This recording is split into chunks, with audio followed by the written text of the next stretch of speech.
ISKCON মন্দিরটা কোথায় জানেন? না ভাই। কোথায় যে খুঁজছি। ও দাদা, ও দাদা, এই যে শুনছেন? যা চলে গেল। আপনারা জানেন হ্যাঁ ইসকন মন্দিরটা কোথায়? আমি মহা বিপদে পড়েছি। কেউ যদি জেনে থাকেন বলুন না, আমার যে মহা বিপদ। ওই তো একজন আসছে, দেখি। ও ও ভাই, ও ভাই শুনছেন? আমাকে দয়া করে বলবেন ইসকন মন্দিরটা কোন দিকে? আমার খুব বিপদ। হ্যাঁ, আমি জানি তো, কিন্তু আপনার কিসের বিপদ? প্লিজ প্লিজ, আমি সব পরে বলবো, এখন আমাকে ইসকন মন্দিরে নিয়ে চলুন, খুব খুব তাড়াতাড়ি। আপনি কি কোনো ভয় পেয়েছেন? আরে আসলে আমি ভূত। আরে না না, আমি গীতা। আরে না, মানে আমি জমালয়। ধ্যাৎ, কি যে বলছি।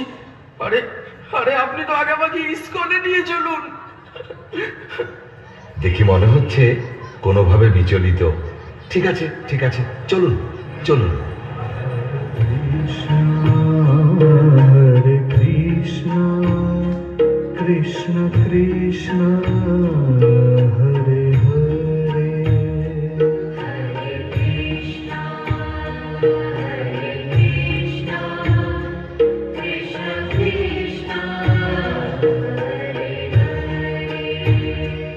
হরে রাম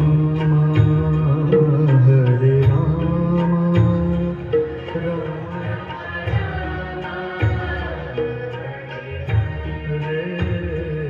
হরে কৃষ্ণ।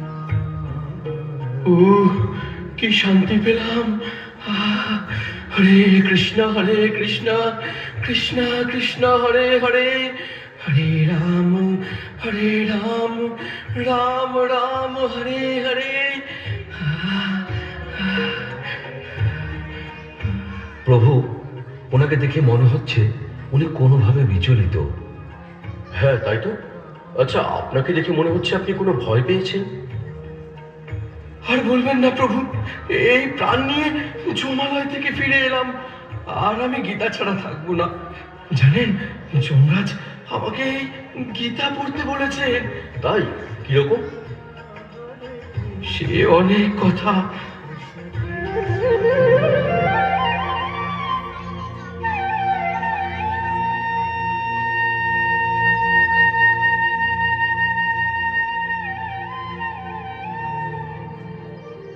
গৌর, বলো তো আজকের ভাগবত ক্লাসটা কেমন লাগলো? হ্যাঁ মা, উনি গল্প বলে বলে ক্লাস করান, তাই আমার শুনতে খুব ভালো লাগে। জানো মা, আমার বেশি ভালো লেগেছে মাধব প্রভুর কীর্তন। আমি তো খুব নৃত্য করেছি। ও, তোমরা তাহলে নাচানাচি করতে গিয়েছিলে? ঘরের নাচার জায়গা নেই? জানো তো, আজকে কার্তিক প্রভুর বাড়িতে গীতা পাঠ ছিল, তাই ওকে নিয়ে ফেরার সময় একটু ঢুকেছিলাম। হ্যাঁ বাবা, আমি তো খুব মজা করেছি।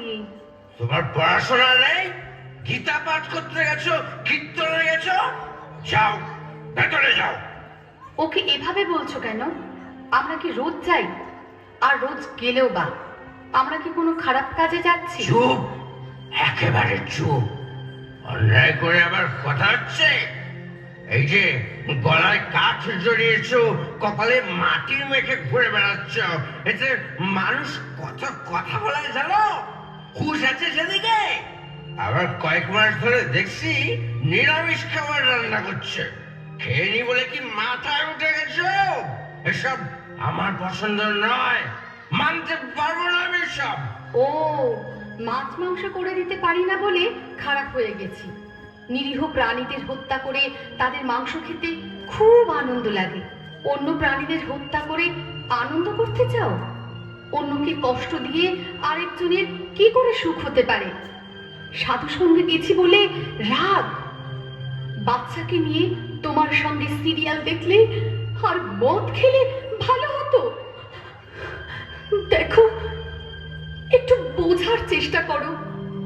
সমাজের এই ভয়ঙ্কর পরিস্থিতি থেকে যদি সন্তানকে সুস্থভাবে মানুষ করতে হয়, তাহলে এই যে ধর্মের পথ, শ্রীল প্রভুপাদের গীতা অবশ্যই অধ্যয়ন করতে হবে। হ্যাঁ গো, তুমিও গীতা পড়ো, তাহলে বুঝতে পারবে আমাদের জীবনের প্রকৃত উদ্দেশ্য কি? ব্যাস, অনেক হয়েছে। এই দেখো, এই তুমি যা করছো করো, আমাকে না বেশি জ্ঞান দিতে আসবে না, বুঝেছো? সৌরভ কোন একটি অ্যাক্সিডেন্টে মারা গেছে, তাকে শ্মশানে নিয়ে যাওয়া হচ্ছে।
তোমরা আমাকে কোথায় নিয়ে এসেছো? ছাড়ো, ছাড়ো আমাকে। এই এদের কিভাবে কষ্ট দিচ্ছ কেন? এই তোমরা তোমরা কি? আমাকে ছাড়ো, আমাকে ছাড়ো, আমি বাড়ি যাব। ওই চুপ করে দাঁড়া এখানে। পাপ করার সময় মনে ছিল না? ছেড়ে দাও। এখানে এখানে সব কি হচ্ছে? তোমরা তোমরা আমাকে কেন এনেছো? এখানে সবার কর্মফলের বিচার হচ্ছে। আর ওই যে দেখ, ওই যে ওখানে ওরা শাস্তি ভোগ করছে।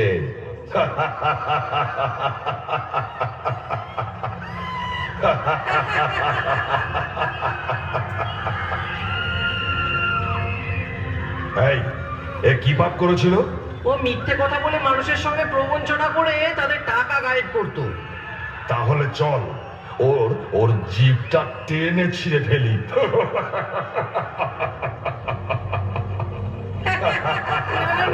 তোমরা এরকম করো না, ছেড়ে দাও, ছেড়ে দাও আমাকে, তোমরা ছেড়ে দাও। আমার এমন করো না। ছিঁড়ে ফেল, ওর জিভটা টেনে ছিঁড়ে ফেল।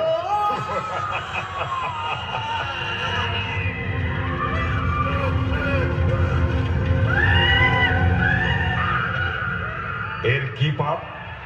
এ জীব হত্যা করে তার মাংস খেত। তবে একে ধর, ওই গরম তেলের কড়াই আছে, সেখানে ফুটন্ত তেলে ফেলে দেই।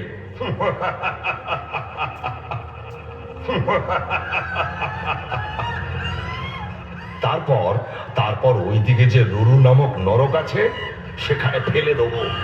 ওখানে সাপের থেকে হিংস্র রুরো কীটের কুণ্ড আছে, তারা কামড়ে কামড়ে ওর মাংস খাবে।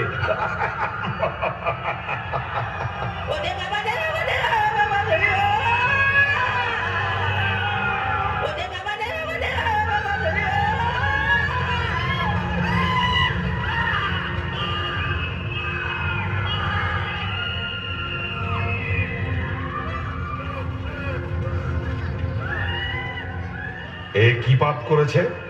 ও নেশাগ্রস্ত হয়ে পরনারীতে আসক্ত হয়েছিল। ওইদিকে তপ্ত লৌহ কুণ্ড আছে, ওইখানেই ওর স্থান।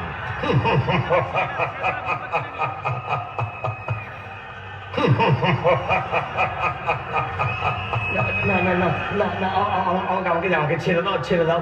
এই কাজ আমি আর কখনো করবো না। ছেড়ে দাও, ছেড়ে দাও, ছেড়ে দাও। এটা এখানে আসার আগে ভাবা উচিত ছিল। এখন এখানে এসেছিস যখন, শাস্তি তোকে ভোগ করতেই হবে। না না না না না, আমাকে ছেড়ে দাও, ছেড়ে দাও। এই কাজ আমি আর কখনো করবো না। ছেড়ে দাও, ছেড়ে দাও, ছেড়ে দাও।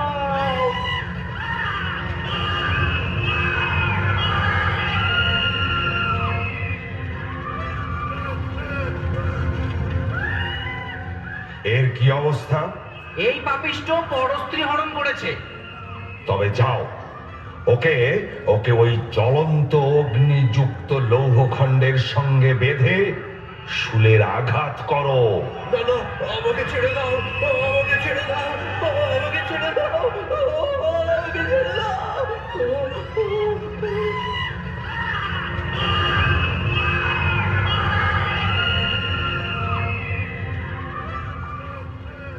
এ আবার কোন পাপিষ্ঠ? এ সমাজে গুরু সেজে ভণ্ডামি করত আর নিজের স্বার্থ সিদ্ধির জন্য বড় অঙ্কের টাকা আদায় করত। ওকে ওকে ওই নাগ পাশে বেঁধে শুলাঘাত করো।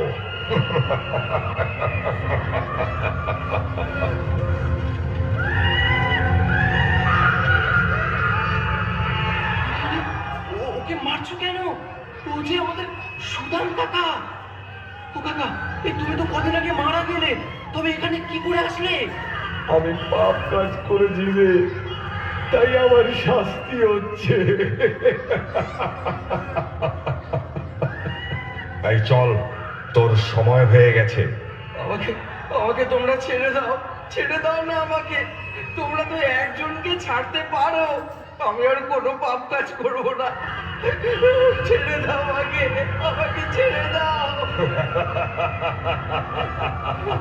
চল, মহারাজের কাছে চল, তারপর ঠিক যেখানে যাওয়ার সেখানেই যাবি।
এর নাম কি?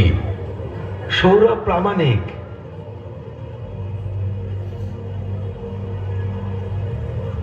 আরে এর তো এখনো সময় হয়নি, তোমরা ঠিক করে কাজ করতে পারো না। ভুল মানুষকে নিয়ে এসেছে, শাস্তি তো এদেরকেই দিতে হয়। যাও, যেখানে ছিল সেখানে ফিরিয়ে দিয়েছো। উনি কে? উনি আমাদের মহারাজ।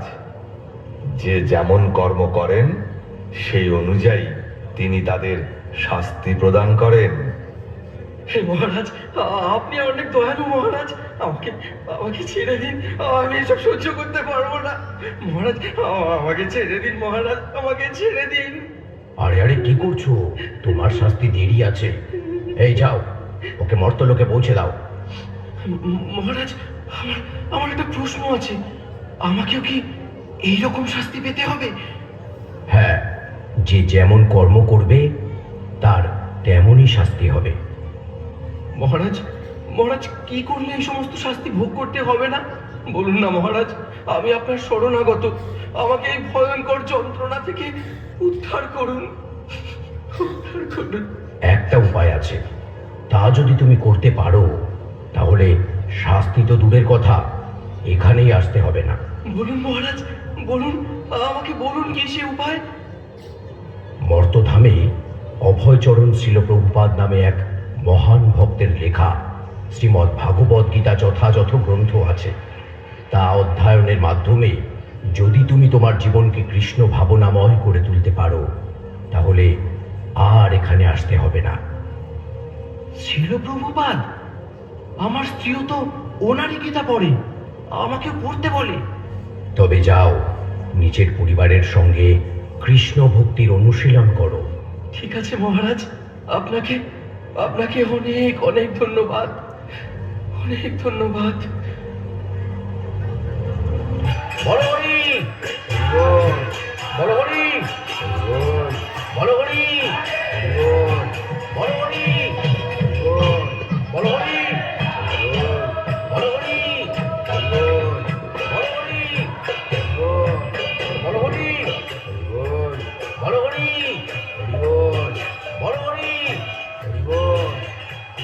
বলো হরি, বলো হরি, বলো হরি, বলো হরি।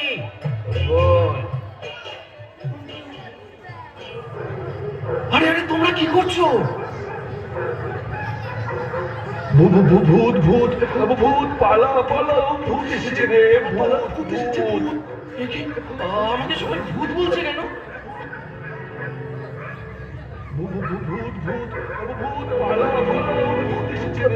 তুমি যেহেতু মারা গিয়েছিলে তাই সবাই তোমায় ভূত বলছে। এখন তুমি ইস্কনে যাও আর গীতা পড়ো। হরে রাম রাম হরে